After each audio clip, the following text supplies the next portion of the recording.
Assalamualaikum warahmatullahi wabarakatuh. Halo teman-teman kedinasan.id. Pada kesempatan kali ini kakak akan membahas mengenai jurusan komputasi statistik.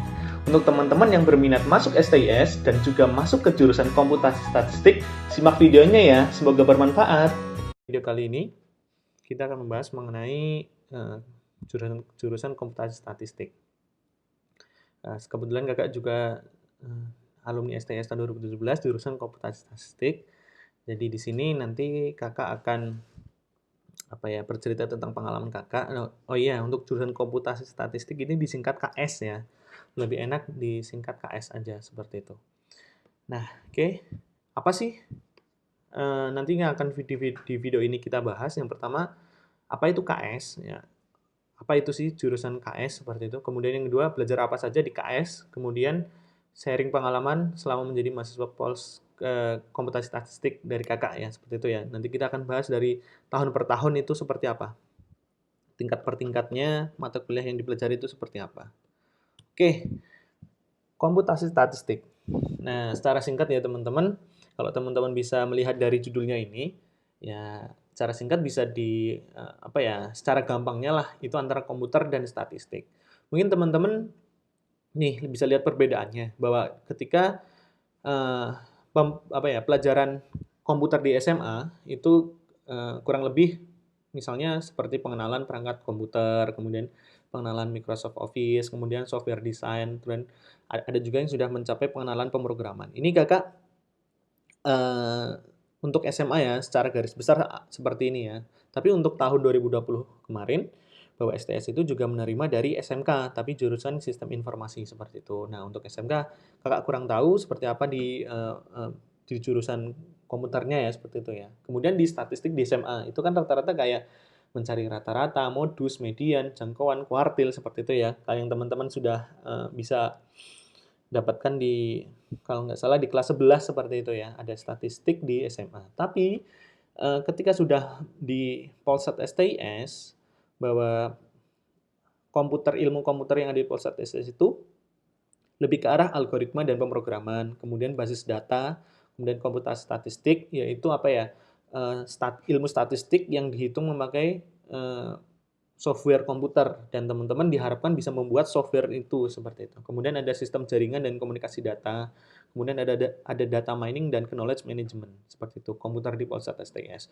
Mungkin masih banyak teman-teman yang asing mendengarnya, tapi tenang saja bahwa semua itu kita pelajari dari awal, dan kita sudah banyak media seperti internet yang bisa kita belajar secara mandiri seperti itu. Kemudian statistik di Polsat STIS, yaitu contohnya metode statistika, kemudian ada metode penarikan contoh, analisis runtun waktu, statistik produksi, statistik distribusi dan jasa, kemudian ada statistik non-parametrik. Apa sih ini? Ya, mungkin teman-teman masih asing, tapi ya sama juga seperti ketika kan dulu awal-awal di STS, semua ini masih asing teman-teman. Tapi ya seiring berjalannya waktu, nanti bisa, kan ada juga pembelajaran di kelas, seperti itu kan, dijelaskan oleh dosen, kemudian ada buku referensi, teman-teman bisa baca sendiri, kemudian ada internet, teman-teman bisa mencarinya di internet. Nah, untuk sekarang, untuk zaman kakak dulu belum ada peminatan teman-teman. Jadi masih satu jurusan KS seperti itu. Jadi pelajarannya masih mencampur. Tapi kalau sekarang sudah ada peminatannya, yaitu sistem informasi dan data science seperti itu. Nah, ini sudah dibedakan dari awal. Nah, untuk sistem informasi itu teman-teman bisa bayangkan seperti website, bisa untuk membuat website. Jadi di sini mata kuliahnya itu tentang pembuatan software, web, dan keamanan jaringan. Kalau teman-teman sudah mengerjakan tryout di kedinasan ID gitu ya, nah itu salah satu output ibaratnya kayak web yang dipelajari di sini seperti itu. Kemudian buat website, aplikasi mobile, aplikasi desktop. Nah, semua website yang dibuat ini untuk keperluan BPS, Polsat STS, dan kementerian lain seperti itu. Kemudian, nah walaupun banyak yang berkutat tentang pemrograman, kemudian software, tapi tetap ada mata kuliah tentang statistik seperti itu. Jadi tetap tidak lari dari mata kuliah utama, yaitu statistiknya seperti itu. Nah, di sini juga ada kalau teman-teman bisa ke belakang lagi, ini ada statistik produksi, statistik distribusi dan jasa. Ini kebanyakan juga berupa hafalan teman-teman. Ada hafalannya seperti itu. Nah, kemudian untuk peminatan data science itu lebih ke arah tentang statistik dan data science. Jadi kalau statistik itu kan secara gampangnya itu kan hitung-hitungan seperti itu. Nah, kita dengan menggunakan dan di jurusan data science itu kita membuat suatu software atau membuat suatu rumus atau membuat suatu permodelan dari suatu data seperti itu sehingga bisa mengolah data tersebut. Nah, ya secara singkatnya juga bisa disebutkan statistik yang dikomputerkan seperti itu. Kemudian ada big data, kecerdasan buatan, dan visualisasi data dan informasi.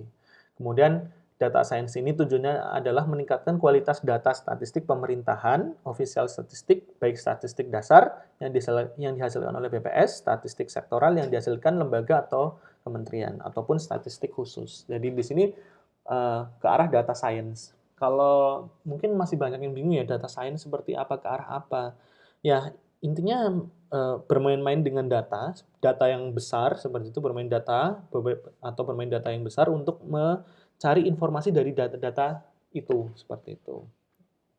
Oke, nah nanti kakak akan bercerita tentang pengalaman selama 4 tahun, apa aja sih di jurusan KS. Nah, untuk tahun kakak dulu, belum ada penjurusan, jadi masih mata kuliah umum. Contohnya masih ada kalkulus, agama, kemudian bahasa Inggris, kemudian ada metode statistik.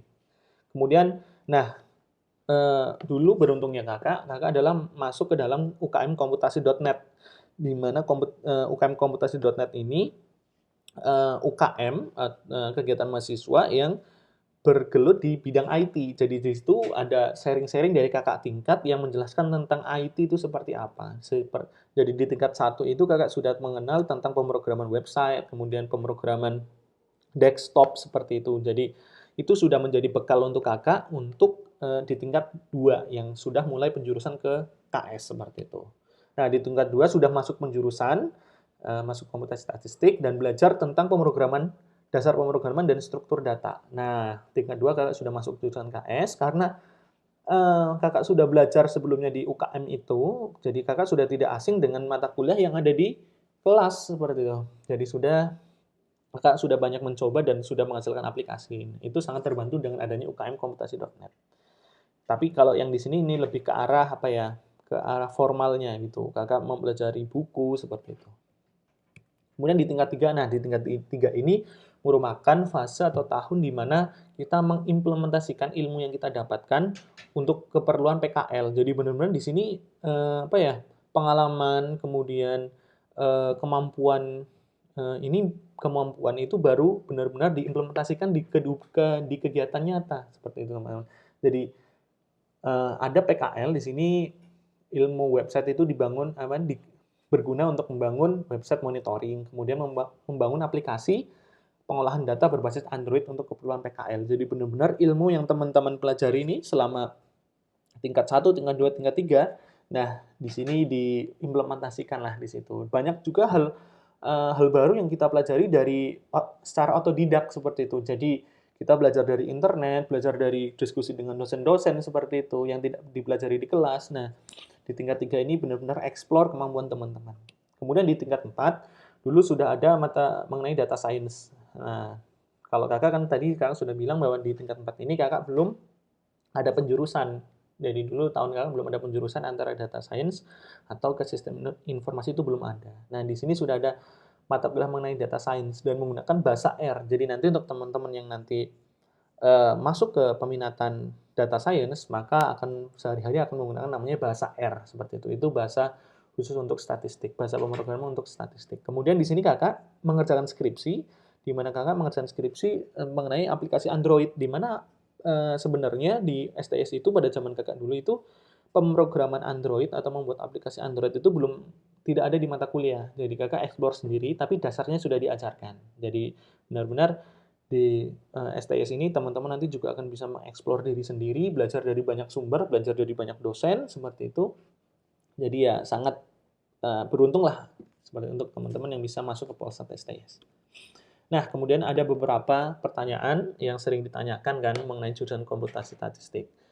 Misi yang pertama, aku gaptek Kak, apakah bisa masuk komputasi statistik? Nah, sama seperti dulu kakak juga pengalaman bahwa kakak itu bukan seorang yang sudah tahu mengenai ilmu pemrograman ataupun sudah canggih, sudah bisa, apa ya, punya ilmu komputer yang tinggi itu enggak. Semua itu bisa dipelajari karena memang ketika di perkuliahan, dosen-dosen akan mengajarkan, ini yang akan teman-teman pelajari, seperti itu. Dan itu teman-teman bisa explore sendiri, bisa membaca dari buku yang lain, kemudian bisa dari internet mencarinya, dari YouTube tentang tutorial, itu bisa. Jadi jangan pernah, apa ya, rendah diri dulu, misalnya minder dulu karena gaptek, enggak. Semua akan dipelajari dengan dari awal, seperti itu. Kemudian yang kedua, apakah harus punya laptop atau komputer untuk masuk di komputasi statistik?